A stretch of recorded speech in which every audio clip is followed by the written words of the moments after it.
नमस्कार, मी comrade Gangadhar Gaikwad, general secretary centre of Indian trade union CITU Nanded जिल्हा कमिटी।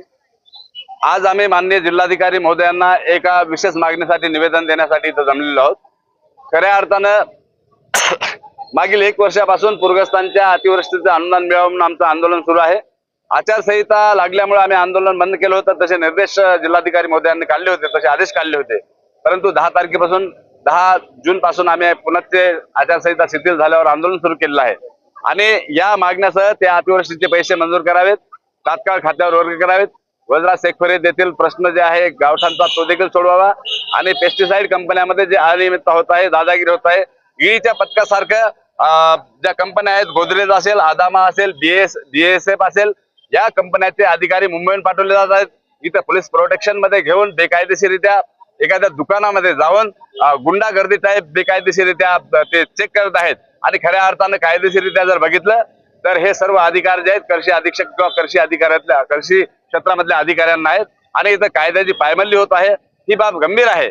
आज सर्व कामगारांचे प्रश्न घेत असताना मोंढ्यामध्ये काम करणारे आमचे सर्व विस्थापित कामगार देखील आमच्या आंदोलनामध्ये आहेत, जे पूरग्रस्त म्हणून आमच्या आंदोलनामध्ये सतत राहिले आहेत, जे सेंटर ऑफ इंडियन ट्रेड युनियनचे आमच्या सभासद आहेत।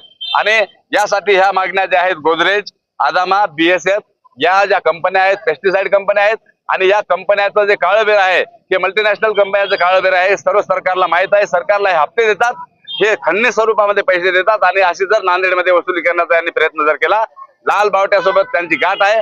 येत्या 26 जून रोजी हजारोच्या संख्येनं आम्ही या पेस्टिसाइड कंपन्यांच्या विरोधामध्ये आणि शेतकऱ्यांना हमी भाव मिळावा, शेतकऱ्यांचं संरक्षण व्हावं, शेतकऱ्यांचे जे कायदे जे आहेत, शेतकऱ्यांचे फायदेशीर कायदे आहेत, त्या कायद्याची अंमलबजावणी व्हावी, यासाठी मायबाप शेतकऱ्यांना न्याय मिळावा म्हणून येत्या 26 जून रोजी आम्ही तीव्र आंदोलन मोर्चा काढणार आहोत। आणि तो मोर्चा जिल्हा अधीक्षक कृषी नवा मोंढा नांदेड यांना निवेदन देऊन कला मंदिर, ITI आणि ST ऑफिस, छत्रपती शिवाजी महाराज चौक करून आम्ही इथं मोर्चा येऊन धडकणार आहोत आणि माननीय जिल्हाधिकारी यांना निवेदन देणार आहोत। आज आमची या निवेदनामध्ये विनंती आहे, जिल्हाधिकारी महोदयांनी या गंभीर बाबीकडे लक्ष द्यावं आणि तात्काळ या 26 तारखेच्या आत कारवाई करावी।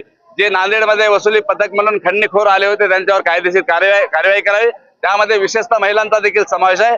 त्यांच्यावर जर या 8 दिवसामध्ये कारवाई जर झाली नाही तर येत्या 26 जून रोजी आम्ही CITUच्या वतीनं, लाल बावट्याच्या वतीनं तीव्र आंदोलन करणार आहोत, मोर्चा करणार आहोत। इन्क्लाब जिंदाबाद।